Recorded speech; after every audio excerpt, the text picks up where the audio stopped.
Opo, Panginoong Diyos, Ikaw po ay aming pinupuri at sinasamba. Kinikilala mo namin, Panginoon, nang lahat ay galing sa iyo. At kung hindi mo kami pinagkalooban, wala po kami na kahit ano. Kaya sa oras po ito, hayaan mo na patuloy po namin itaas ang iyong banal na pangalan. Patuloy po namin danasin ang inyong banal na presensya. Patuloy ka namin sambahin sa inyong kadakilaan at kalwalhatian. At salamat, Panginoon, sa kalayaan na ikaw ay aming mapapurihan.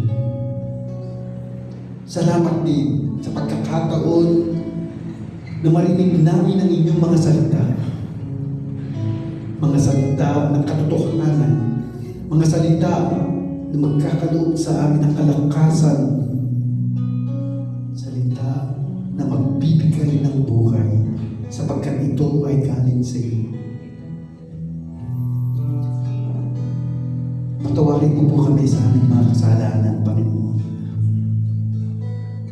Marami po kami pagkukulang. Mahina po kami. Kaya kami ay nanganahan sa inyong biyaya. Sa inyong kagandahan loob na walang humpay mo binibigay sa inyong mga anak. Salamat sa inyong banal na Espiritu na gumagabay sa amin. At maraming salamat sa inyong anak na si Jesus. Sapagkat sa pamamagitan niya, sa sakripisyo niya sa krus ng Kalbaryo, kami ngayon ay malayang makalapit sa inyo at maranasan ang inyong mga pagpapala at ang inyong dakila at banal na presensya. Maraming salamat, Panginoong Diyos. Sa oras po ito, dalangin po namin na mangusap ka sa bawat isa. Gamitin mo po ang iyong lingkod para may hayag ang inyong mensahe. Maraming salamat, Panginoong Diyos. Patuloy ka nawang malwalhati sa aming kalagitnaan at sa kabuuan ng Iglesia. Maraming salamat. At sa pangalan ng iyong anak na si Jesus, na aming Panginoon at tagapagligtas, ito po ang aming sabot dalangin. Amen. Amen. Maaari po tayo magpo. Good morning po sa ating lahat. Yan po ang stairway to heaven.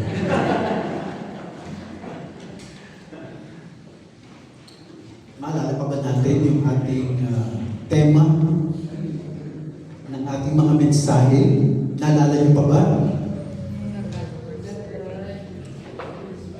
The God who is worthy to be served. At ang layunin po ng temang ito ay upang lalo natin makilala ang Panginoong Diyos. Lalo natin malaman ang kanyang mga katangian upang tayo mismo mula sa ating mga puso ay maglilingkod sa Kanya. At sa umagang ito, nais kong ibahagi ang storya ni Job. The story of Job. Kaya, samahan niyo po ako na ating pong tignan ang libro kung saan ang pinaka-main character ay walang iba kundi si Job. Pinapaniwalaan na ang librong ito ay kasabay ng Torah o kasabay ng 5 books. Genesis, Exodus, Leviticus, Numbers, Deuteronomy. Yun po yung unang libro o tinatawag na Book of the Law. At pinaniniwalaan na itong Book of Job ay kasama rin po po doon. Kasi dahil may mga ginawa si Job, katulad ng nagkaalay siya ng mga sunog, ng mga handog. At yun ay ginagawa ni Abraham. Ibig sabihin, nung panahon na yun, wala pa ang mga kautusan. Hindi pa binibigay ng Diyos ang kautusan kay Moses. Kaya, yung mga scholars sabi nila, malamang itong libro ng Job ay nauna pa. Kasama ito sa tinatawag na wisdom literature. Sa Biblia, sa Old Testament, meron pong tinatawag na wisdom literature. 5 libro po yun. Psalm, Proverbs, Ecclesiastes, yung Songs of Solomon or Song of Songs, at itong Job. Kaya kung babasahin nyo ito, ay parang, bakit kaya parang mahirap intindihin? Kasi yung pagkakasulat nito ay parang tulang ng prose and poetry ang dating. Pero sa umaga nito, by the grace of God, sisintihan lang po natin. Kasi ito po ay merong 42 chapters. Isipin nyo, kung lahat ng yan ay pag-aaralan natin ngayong araw na ito, kailan pa tayo matatapos? Next year, ibig sabihin, dito na tayo magpapasko. So sa 42 chapters, ito po yung outline. Sa chapters 1 and 2, ito po yung testing na ginawa kay Job. Tapos, 29 chapters ang inilaan sa 3 kaibigan ni Job. Si Eliphaz, si Bildad, at saka si Zophar. Ang dami, ano? Ang dami nilang sinabi sa kanya. At yung susunod na 6 na chapters 30 to 37, ito naman yung pang-4 na kaibigan ni Job, na ang pangalan ay Elihu.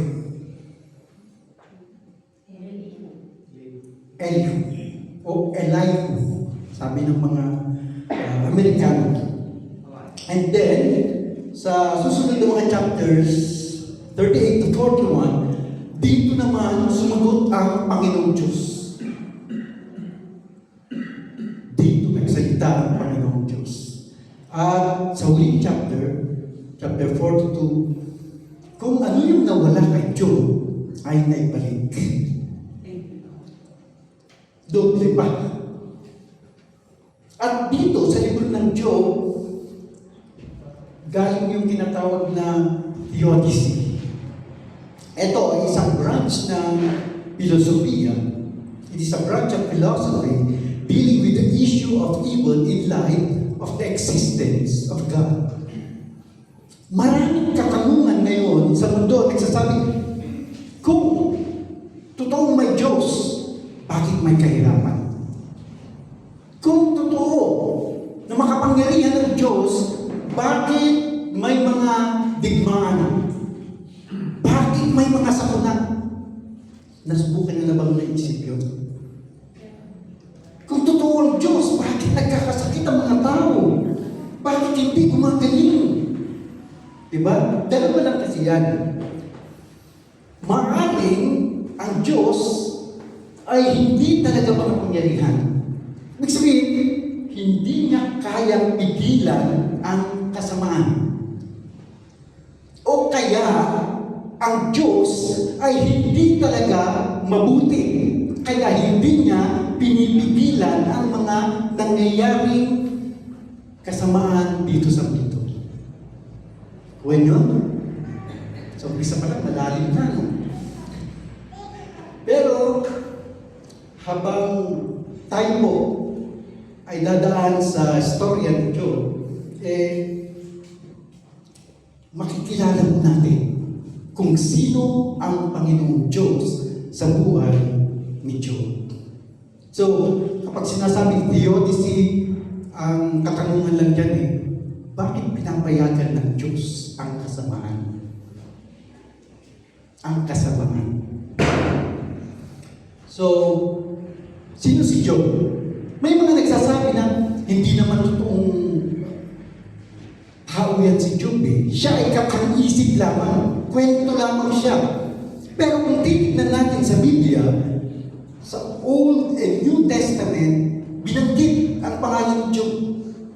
Dito sa Ezekiel 14, sa verses 14, maging sa verse 20, binanggit ang pangalan ni Job.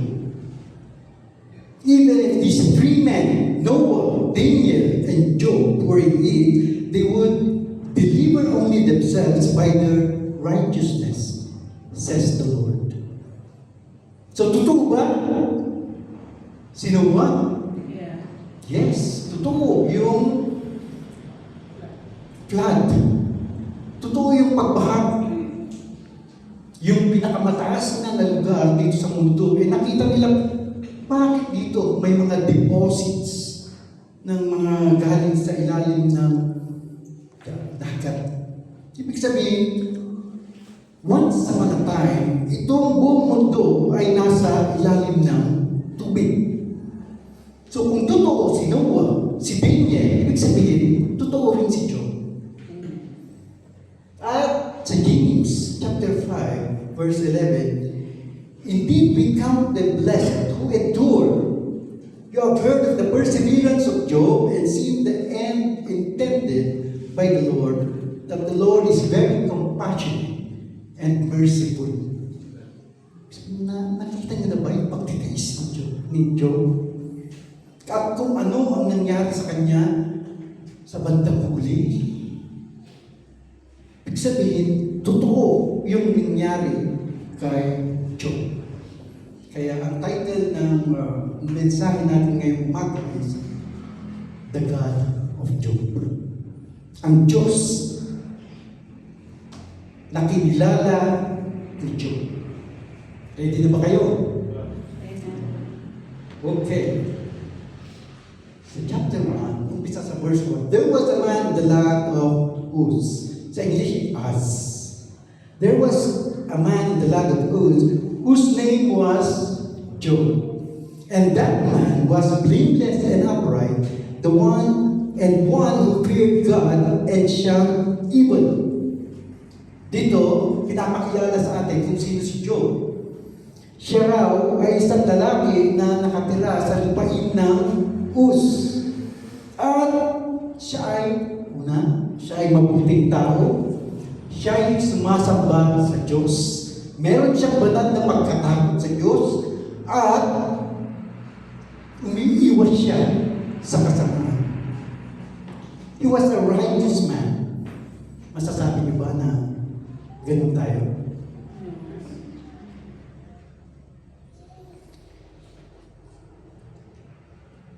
Sa verses 2 and 3, and 7 sons and 3 daughters were born to him. Meron siyang ilang anak? 10. Also, his possessions were 7,000 sheep, 3,000 camels, 500 yoke of oxen, 500 female donkeys, and a very large household. So that this man was the greatest of all the people of the East. Marami siyang ari-arian. Nabanggit na noon na noong panahon nila Abraham at yung mga patriarchs. Sila panahon nila Jacob, Isaac at yung mga kasabayan nila nasusukat ang kayamanan sa dami ng mga alagang hayop. Kaya itong si Job, sa dami ng kanyang mga hayop na pag-aari, sinasabi na siya ang pinakamayaman. Yung greatest dito sa ibang translation, he was the richest man in the East.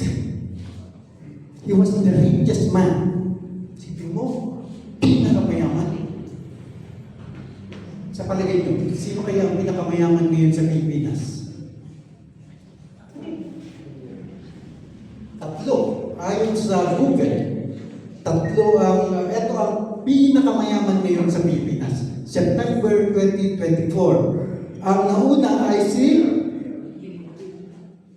Manny Villar.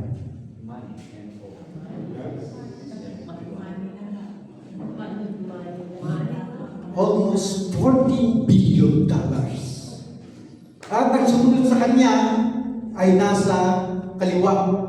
Sino yun? Hindi. Yes. Anong pangalan ni Razon? Enrique Razon. Almost 12 billion. At yung nasa kanan naman ay si Ramon S.R. Almost 4 billion. So sila ang mga kinikilalang mayayaman dito sa Pilipinas at marami pang iba. Yung clan ng C, talagang kung hindi namatay yung kanilang tatay, sila ang number one. Kung nagmamayari ng mga SM. Pero sa panahon ni Job, siya ang pinakamayaman doon. At dahil siya ang pinakamayaman, siyempre nag-enjoy yung kanyang mga anak. Lagi silang nagpa-party. Lagi silang may handaan. Lagi silang may inuman. Lagi silang may selebrasyon. At dito sa verse 5, so it was when the days of feasting had run their course, that Job would send and sanctify them. Kapag natatapos ang mga handaan, pinapatawag ni Job ang kanyang mga anak. At meron silang ginagawang ritual. Pinapanalangin niya na ang kanyang mga anak. And he would rise early in the morning and offer burnt offerings according to the number of them all. For Job said, it may be that my sons have sinned and cursed God in their hearts. So, si Job, very conscious siya na magkasala laban sa Panginoon. Pati ang kanyang pamilya. Kaya lagi siyang nag-aalay. Kasi sabi niya, baka naman unconsciously, yung mga anak ko ay nilalapastangan nila ang Diyos na hindi nila nalalaman. So, ganun ang buhay ni Job. So, dito, sa susunod na verse, ito ay eksena sa kalangitan. So, mula sa lupa, lilipat tayo sa kalangitan. In verse 6, now there was a day when the sons of God came to present themselves before the Lord. And Satan also came with them. Ito medyo amazing itong passage dito. Sa kalangitan, pinatawag ng Diyos ang mga anghel. Sila yung tinatawag na sons of God. Maging sa Genesis chapter 6, sila yung tinutukoy na sons of God. At kasama doon si Satanas. Nasa English, siya yung accuser. Siya yung kontra. At sa verse 7, and the Lord said to Satan, from where do you come from? So Satan answered the Lord and said, from going to and fro on the earth, and from walking back and forth on it. Tinanong ng Diyos si Satanas, saan ka galing? Sabi ni Satan, galing ako sa lupa. Nagpapabalik-balik lang ako sa lahat ng sulok ng daigdig. Ibig sabihin, si Satanas ay hindi naroon sa lahat ng dako, sa lahat ng oras. Hindi siya omniscient. Yes. Hindi siya omnipresent. Salamat sa correction. At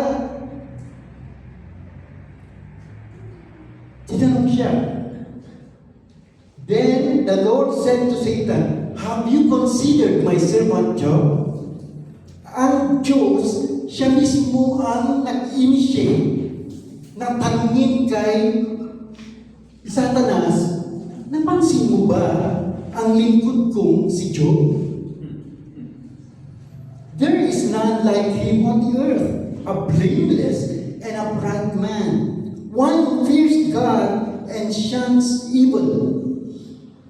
Ang Diyos, pinagmamalaki niya si Job.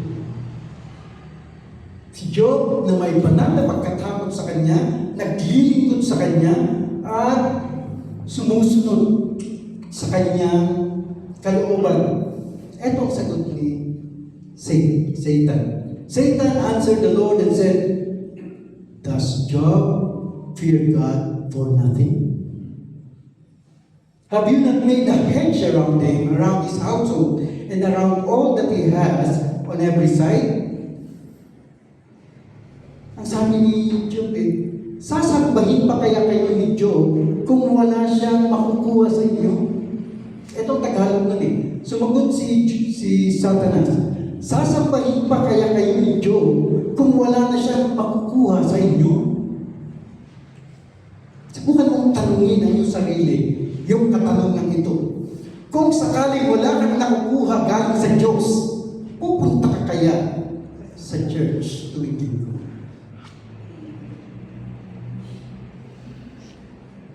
Kaya nga, yung inamit natin kanina, napakagandang i-reflect sa ating sarili. Bakit nga ba tayo nagpupuri sa Diyos? Bakit natin siya sinasamba? Bakit natin siya pinaglilingkuran? At bakit natin siya pinasasalamatan?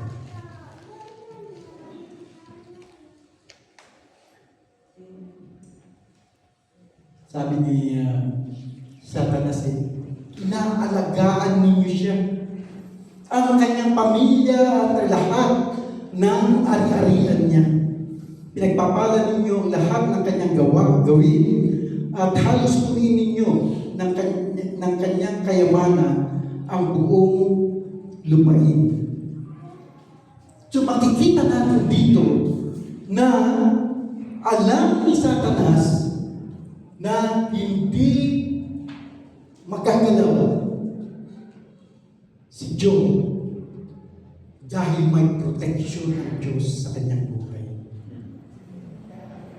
Kaya, ito ang unang puntos natin. The Lord God grants divine protection.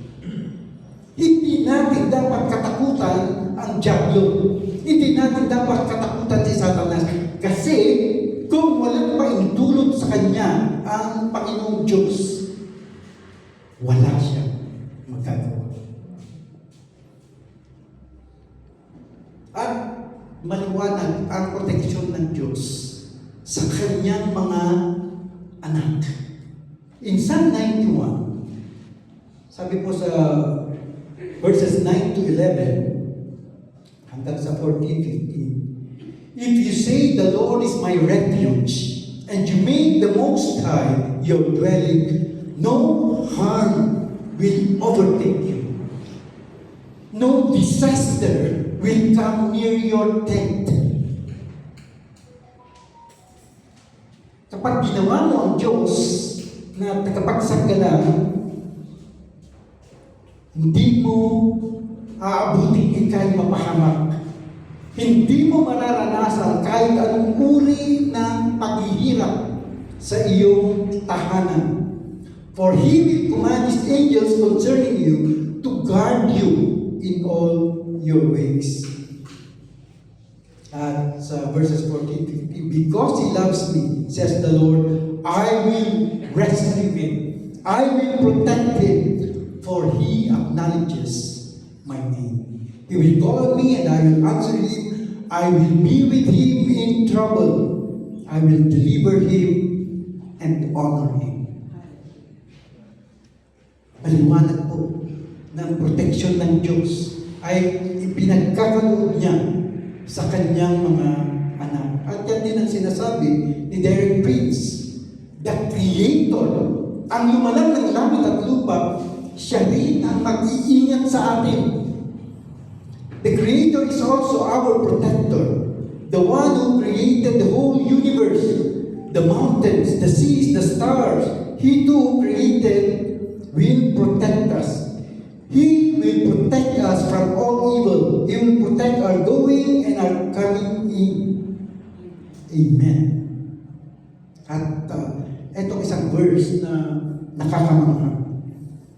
Sa Isaiah 54, sa verse 17, ang sinasabi ng Diyos sa bansa ng Israel, no weapon formed against you shall prosper. And every tongue which rises against you in judgment, you shall condemn. This is the heritage of the servants of the Lord, and their righteousness is from me, says the Lord.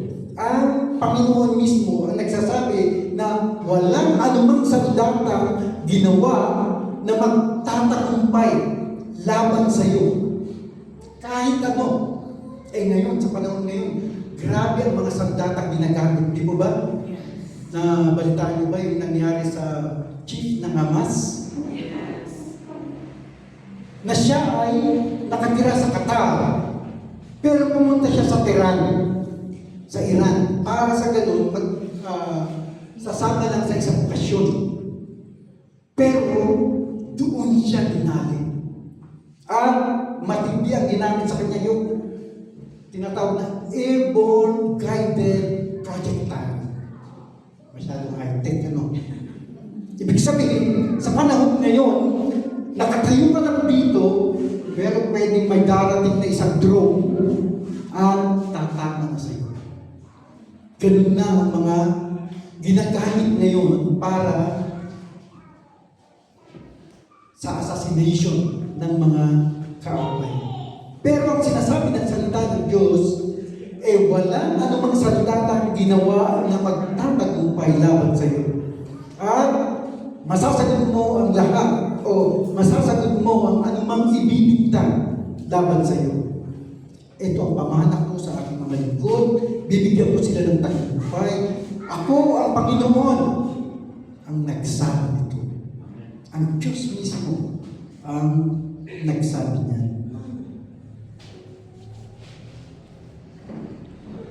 Balik tayo sa Job chapter 1. Ito ang sabi ni Satanas. Have you not made a hedge around him, around his household, and around all that he has on every side? Yung hedge, ito po ay bakod. Ito po yung boundary. Ibig sabihin, kung iniingatan ka ng Diyos, meron siyang kapangyarihan na nakapaligid sa iyo. Walang maaaring gumalaw sa iyo. Maaaring dadaan ka sa mga pagsubok, pero malalagpasan mo yun at mapagtatagumpayan. At sabi pa niya, you have blessed the work of his hands, and his possessions have increased in the land. So, ang Diyos nagkakalob ng proteksyon at nagbibigay ng mayamang kayamanan. Bountiful blessings. Ina-acknowledge yan ni Satanas. At sa 2 Corinthians 9 verse 8, and God is able to bless you abundantly. Hindi lang, God is able to bless you. Pero God is able to bless you abundantly. So that in all things, at all times, having all that you need, you will abound in every good work. And ito ang challenge ni Satanas sa Diyos. But now, stretch out your hand and touch all that He has, and He will surely curse you to your face. Sabi ni Satanas, subukan ninyong alisin ang lahat-lahat sa buhay ni Job at harap-harapan niya kayong susumpain. Yun ang challenge. At pumayag ang Diyos. And the Lord said to Satan, behold, all that he has is in your power. Only do not lay a hand on his person. Huwag mo siyang kakampihin. Yung mga ari-arian niya, sige, gawin mo anong gusto mo. Pero yung kanyang katawan, huwag mong kakampihin. So Satan went out from the presence of the Lord. So pagkita natin na ang Panginoong Diyos, siya ay may kapangyarihan. He reigns supreme over all authority. Kasi kung anong sinabi niya, hanggang doon lang si Satanas. Kapag sinabi niya, yung church na yan, tatayo, pero po protectionan ko yan. Dadaan man yan sa mga pagsubok, pero mapagtatag ko yan. At yan ang matutupad. Ang Panginoong Diyos, ang kataas-taasang naghahari sa lahat ng otoridad. At yan din ang panalangin ni David. Sa 1 Chronicles 29, Yours, O Lord, is the greatness and the power and the glory and the majesty and the splendor, for everything in heaven and earth is yours. Yours, O Lord, is the kingdom. You are exalted as head over all. At yung pinayagan ng Diyos si Satanas na galawin ang mga ari-arian niyo sa isang araw, lumusob ang kanilang mga kaaway. Yung mga Sabaeans, yung mga Chaldeans, dumating sila at pinagkukuha lahat ang mga hayop, yung mga alaga nilang hayop. Pinagpapatay yung kanyang mga tauhan. At isa-isa silang dumating at nag-report, sabi, ako lang ang nakaligtas. Wala na silang lahat. Tapos, dumating pa ang isang tagapaglingkod at sinabi na, habang nag-inuman at kumakain yung mga anak mo, ay merong isang napakalakas na hangin na galing sa ilang at bumagsak ang kanilang bahay. Yung hangin na yun, galing sa lahat ng sulok at yung mga anak mo. Ilan yung kanyang anak? 10. Lahat namatay. Grabe, ano? Lahat nawala sa kanya. Ano kaya ang pakiramdam natin kung ganyan?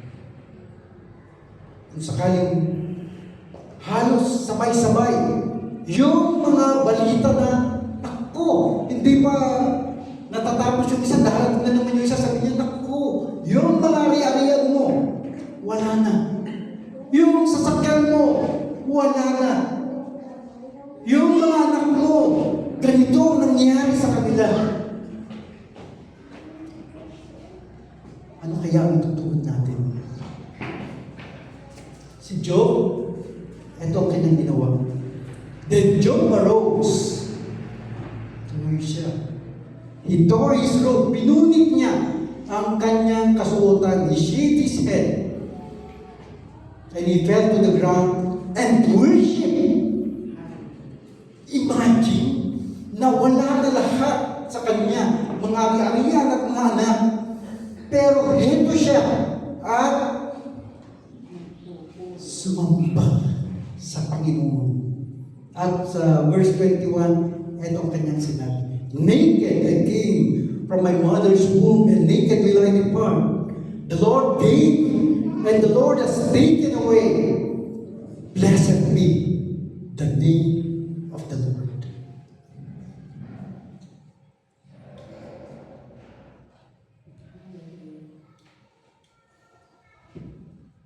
Ganun din kaya ang ating pagtuloy.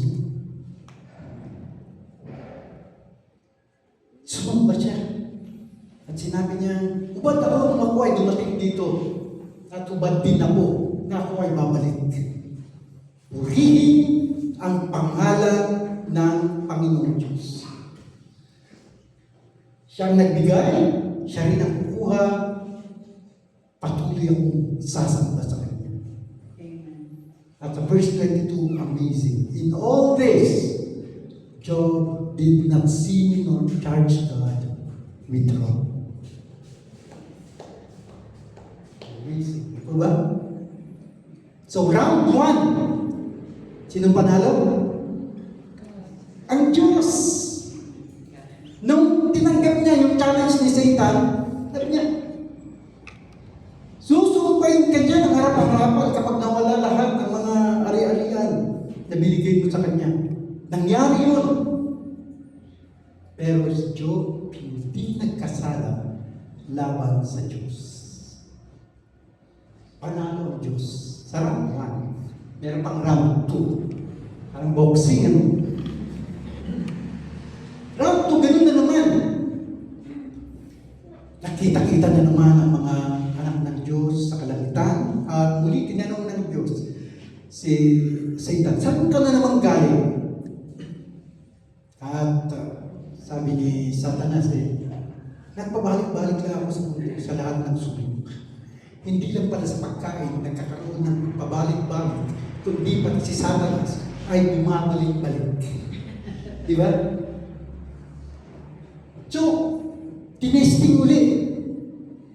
Kinalins uli. At ngayon,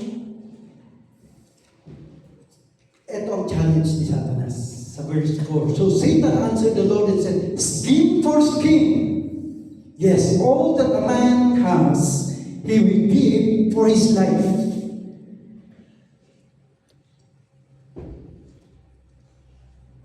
But stretch out your hand now and touch his bone and his flesh, and he will surely curse you to your face. Sa Tagalog, ganito po pagkakasabi. Sumagot si Satanas, kahit anong bagay ay ibibigay ng tao, huwag lamang siyang mamatay. Totoo ba yun? Oo naman.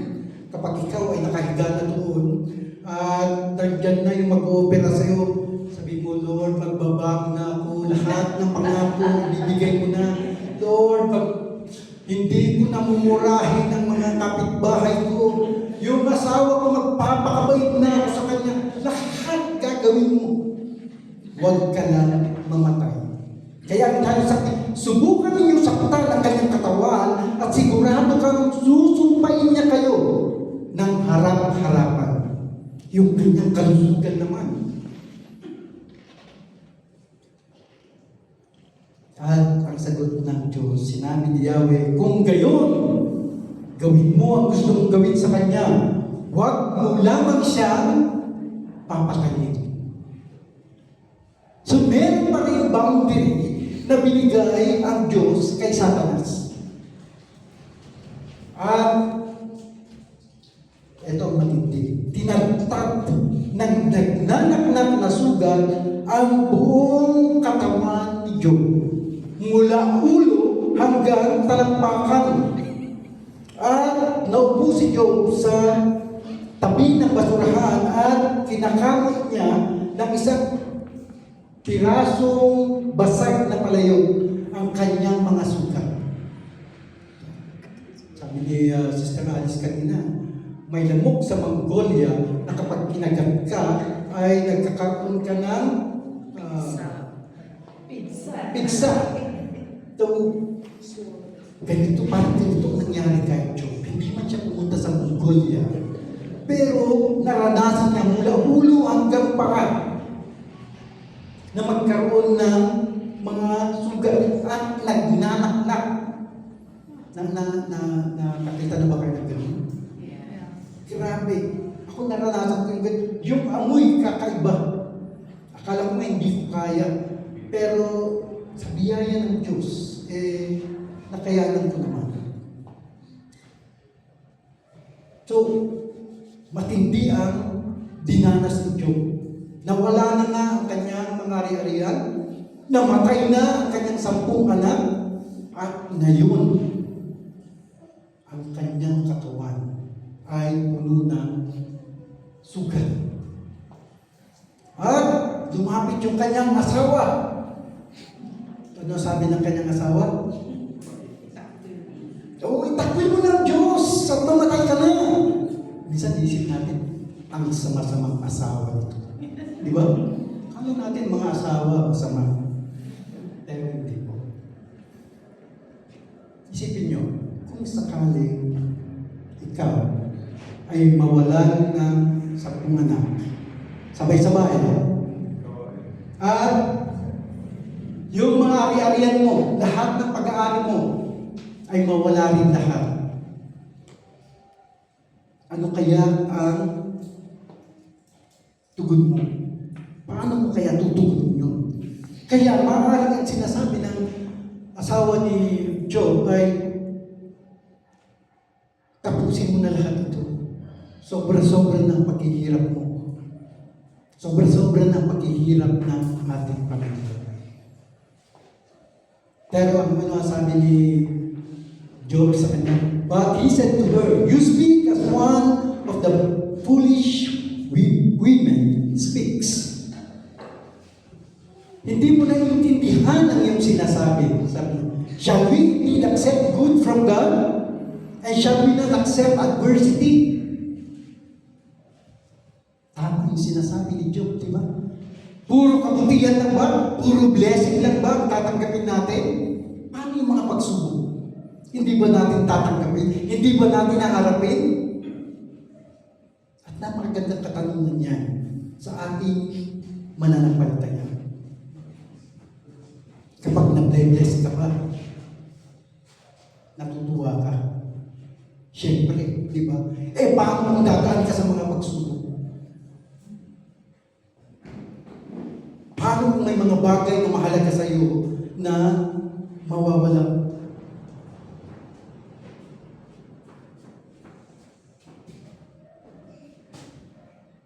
Pero ang Diyos, sabi niya, He's in your hand, but spare your life. Here.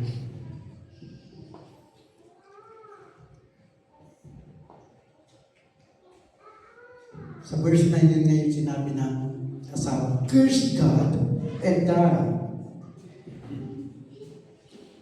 Kaya isipin niyo yung kalagayan ni Job noong panahon na yun. Pati yung kanyang asawa ay pinagsasabihan na siya. Kung pag-isipin, wala na siyang kakampi. At dumating yung kanyang mga kaibigan. Meron siya 3 kaibigan. At sa susunod na 29 chapters, kinausap siya. Pero sa unang 7 araw, hindi muna sila nagsalita. Basta sinamahan lang siya.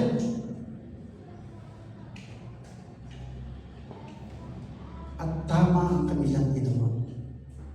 Dahil sa napakalalim na dinadanas ni Job, mas maganda na tumahimik na lang sila. Pero pagkatapos ng 7 araw, eto na. Pinagsabihan na nila si Job. Alam niyo ano yung mga sinasabi nila? Una, sinasabi sa kanya na, siguro, nagkasala ka sa Diyos, kaya nangyayari ito sa iyong buhay. At minsan ganun ang ating kaisipan. Di ba? Bakit kaya nangyayari ito sa aking buhay? Bakit kaya hindi natuloy ang aking plano? Siguro may mali akong nagawa. O kaya kung may nagkakasakit, sabihin natin, siguro meron siyang kasalanan na tinatago. Pero hindi naman ganun ang nangyari kay Job. Tapos yung isa namang kaibigan, sinasabi naman, siguro yung mga anak mo nagkasala. Siguro may mga pagkakamali yung mga anak mo. Siguro nilapastangan nila ang Diyos. Kaya nangyayari ito. Pero alam naman natin na hindi ganun. Sipin nyo, for 29 chapters, yun ang kanilang sinasabi kay Job. At sa susunod na chapter, nangusap ang Diyos. 38 to 41. 4 na chapter. Ang Diyos ay nangusap kay Job. At anong kanyang sinabi? Puro katanungan. Imbis na sasagutin niya, nangyari ito kasi nagkaroon ng pag-uusap sa kalangitan at nung hinamon ko si Satanas, pinagbigyan ko siya, galawin kanya. Walang ganun. Hindi niya sinabi. Sabi niya, marami siyang katanungan. At isa sa mga katanungan niya, asan ka nung ginagawa ko ang mundo ito? Matindi, ano? At napakarami pang katanungan ang sinabi ng Panginoong Diyos na naisip ni Job na, oo nga, bakit ko ba kini-question ng Diyos? Siya ang Diyos na makapangyarihan. Siya ang Diyos na nakakaalam ng lahat. Wala akong karapatan na questionin siya.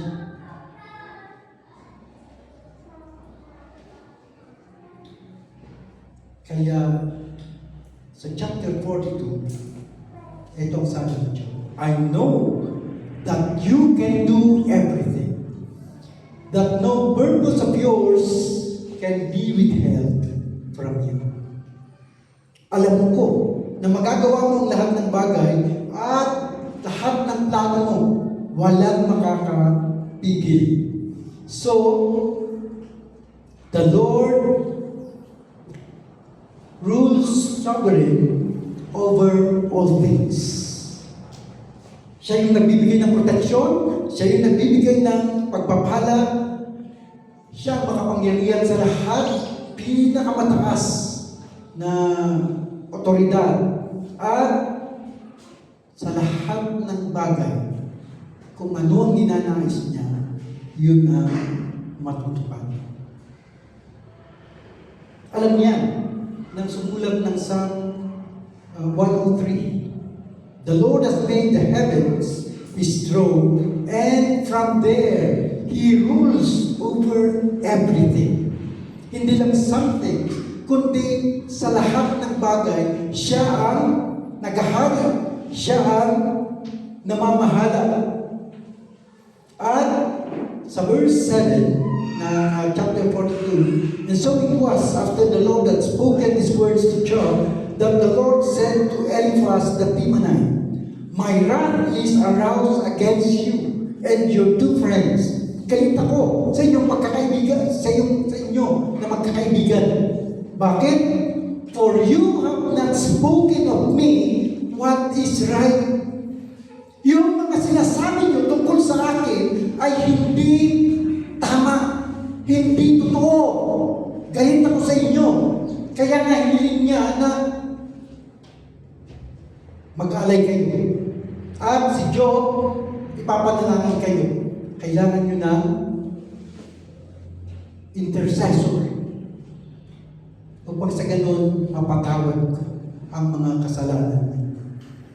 So, ang Diyos, He demands the truth about Himself. Kaya mag-ingat po tayo, mga kapatid. Kung tayo ay nagbabahagi ng mga salita ng Diyos, kung tayo ay nag-share sa ating mga kakilala, mga kaibigan, o kung sino pa man, siguraduhin po natin na ang sinasabi natin tungkol sa Diyos, yun ang tama. Because God demands the truth about Himself. At sa verses 12 and 13, and now the Lord blessed the latter days of Job more than his beginning. For he had 14,000 sheep, 6,000 camels, 1,000 yoke of oxen, and 1,000 female donkeys. He also had 7 sons and 3 daughters. Naibalik yung kanyang mga anak. Yung kanyang mga ari-arian na doble.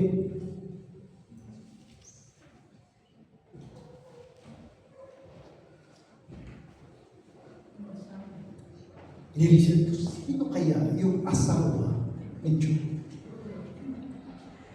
At ayon sa tradisyon, meron yung sinasabi doon na pangalan ng kanyang asawa ay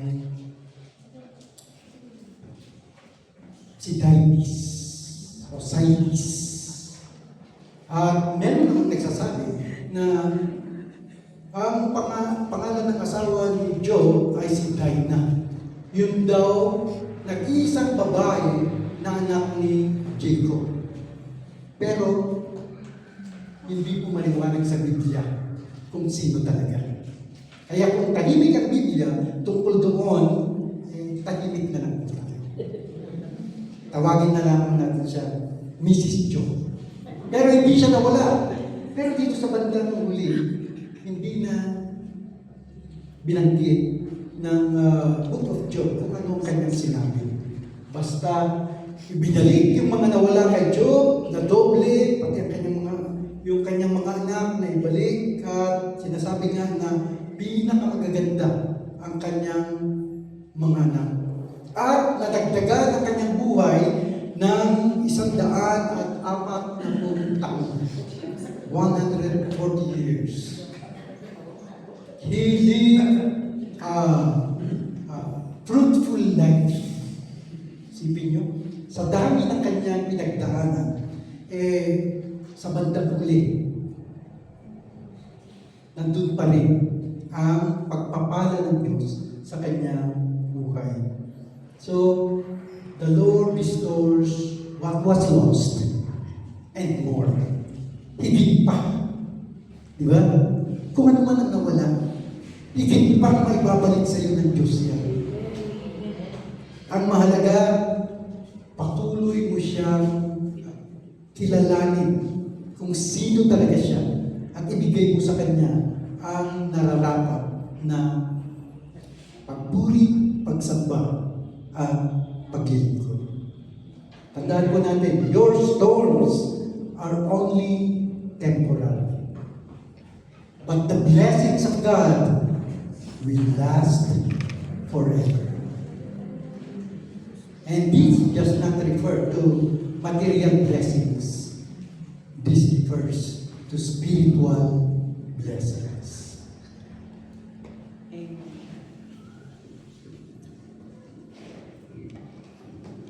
Meron pong nakausap na pasyente noong Martes. Bata, 24 years old. Siya po ay bandang norte. Batang-bata siya. Maganda kanya pangatawan, lalaki. Pero nung lumapit ako sa kanya, panay ang kanyang iling.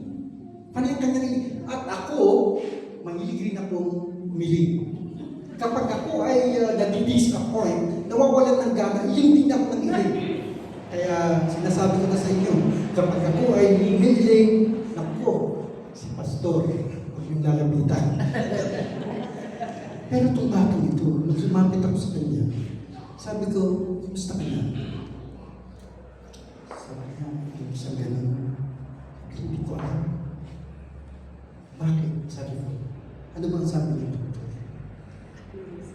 Sabi niya, na-diagnose ako ng bone cancer. Ilang taon ka na ba? 24 years old. At nagkwento na siya. Habang nagkwento siya, halos maluha siya. Kaya ramdam na ramdam ko yung bigat na kanyang pinagdadaanan. Sabi niya, nag-graduate ako ng medtech. Nag-apply ako sa provincial hospital, natanggap ako. Nung nakaraang taon, pumasa ako sa board exam. So okay na, di ba?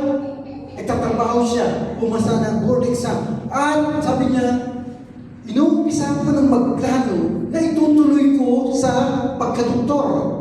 Balak niya kumuha ng medicine. So maganda yung kanyang plano. Kaya lang, nakaramdam siya ng sakit, nakaramdam siya ng paghihina, at nung ipadiagnose, lumabas na ang kanyang sakit ay cancer of the bones.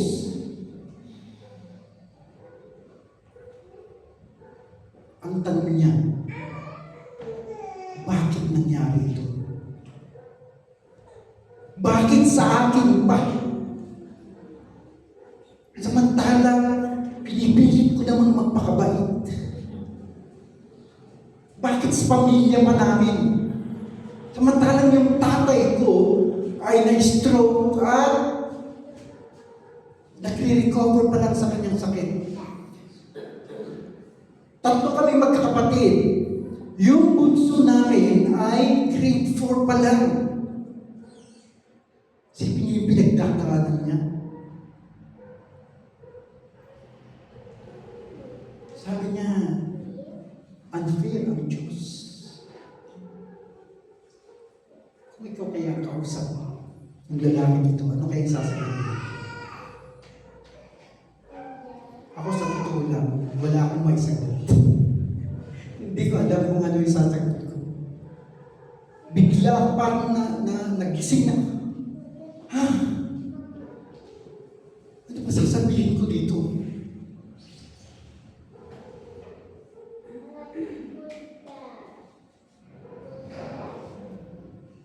At sa mga pagkakataon na yun, talagang kailangan ng karunungan galing sa Diyos.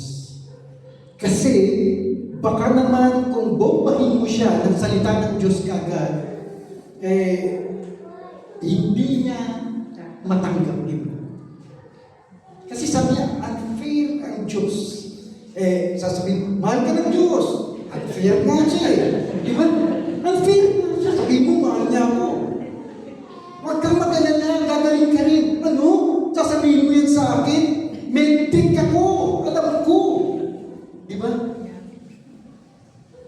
Yan ang katotohanan. Pero etong buhay talaga. Sabi ko sa kanya, kailangan mo magpakatatag para sa iyong pamilya. Hindi natin alam kung bakit nangyayari mga bagay na ito. Wala akong kasagutan sa mga tanong mo. Katulad mo nangyari kay Job, hindi ko kaya sagutin yan. Hindi alam ni Job na meron palang nangyayari sa kalangitan at hindi niya maintindihan bakit nangyari yun sa kanya. At minsan ganun din ang nangyayari sa buhay natin. Katulad sa lalaking ito. Di ba? At ilang araw ko pinag-isipan, sabi ko, paano kaya? Tapos, Wednesday, bumalik ako sa hemodialysis. So, nag-ikot ako gano'n, nag-ipag-usap. Tapos nakilala ko, sabi ko, pasya lang pumasya ulit. So, pinuntahan ko siya. At nung nagulat ako pagdating ko, kasi nakaupo siya sa may kama. Nakaupo siya doon, nakabihis. Pero iba na yung kanyang itsura. Nung palapit ako gano'n, nakilala niya ako, umaway siya sa akin at sinabi niya, salamat kung tumatid ka, sabi niya. Pauwi na kami. Natapos ko na yung first round ng chemo, uuwi kami, pero babalik kami para sa second round ng chemo. 14 cycles ang kailangan niya bunuin. Tapos, titignan ng doktor kung ooperahan siya. So, walang kasiguruhan. Pero nakita ko sa mukha niya na mas matibay na siya ngayon. Hindi na siya umiiling. Siguro nga sabi ko, nakipag-usap siya sa Panginoong Diyos. Kasi yun lang nabanggit ko sa kanya. Kausapin mo ang Panginoong Diyos, magtiwala ka sa Kanya. Pagkatiwala mo lahat, hanggang sa kanilang pag-uwi, sinamahan ko sila. Natutuwa yung pasyente at yung kanyang nanay. Kaya itong nangyari kay Job, maaaring nangyayari sa ibang tao. Pero, dito natin makikilala ng Diyos na pinaglilingkuran ni Job. Siya ang nagbibigay ng proteksyon. Siya ang nagbibigay ng mga pagpapala. Siya ang naghahari sa lahat ng otoridad. At kontrolado niya ang lahat ng bagay. At dahil siya ay Diyos, hinihiling niya ang katotohanan tungkol sa Kanya ang siyang maihayag. At siya ang Diyos na nagbabalik kung ano man ang nawala sa iyo kanyang pagbabalik, mas higit-higit pa ang ipagkakaloob niya sa iyo. Ang tanong, kung itong Diyos na kilala ni Job ay Diyos ng Biblia, siya rin ang Diyos na kinikilala natin. Siya rin ang Diyos na ating pinupuri at sinasamba. Karapat-dapat ba siyang pagsindihan? Karapat-dapat ba siyang purihin at sambahin? Karapat-dapat bang isuko natin sa Kanya ang ating buhay? Na anuman ang mangyari katulad ni Job, sasabihin niya, purihin ang pangalan ng Panginoon.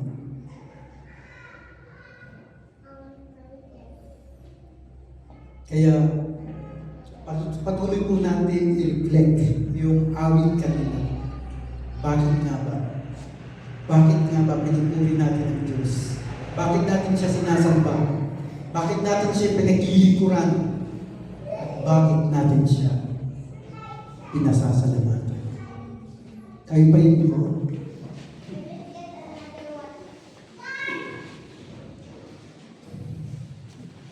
Panginoong Diyos, maraming salamat po ulit sa inyong mga salita.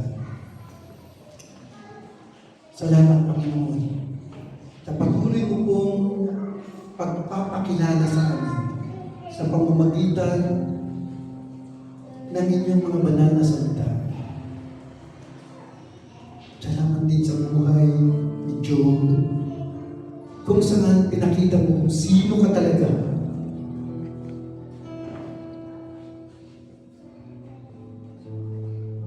Patuloy mo kong siyasatin ang aming mga puso at isipan, Panginoon. Kung ano po ang kadahilanan, bakit kami nagpupuri sa iyo? Bakit kami naglilingkod? Patayan mo na sa patuloy po namin pagkilala sa iyo, magiging matatag, magiging matibay, patuloy na lalago ang aming pananampalataya upang kahit na anuman ang mangyari, patuloy na kinikilala ka namin bilang Diyos at Panginoon ng aming buhay. Maraming salamat, Panginoon. Hayaan mo na patuloy na mag-usap ang iyong banal na Espiritu sa bawat isa sa amin, na itama kami sa aming pagkilala sa iyo. At kung may mga nabanggit man kami na hindi naayon sa mga katotohanan, ayon sa inyong karakter, patawarin mo po kami. Maraming salamat, Panginoon Diyos. Kaya mo, napatuloy ka namin luwalhatiin at dakilain. Ito po ang aming salot dalangin sa pangalan ng iyong anak na si Jesus. Amen.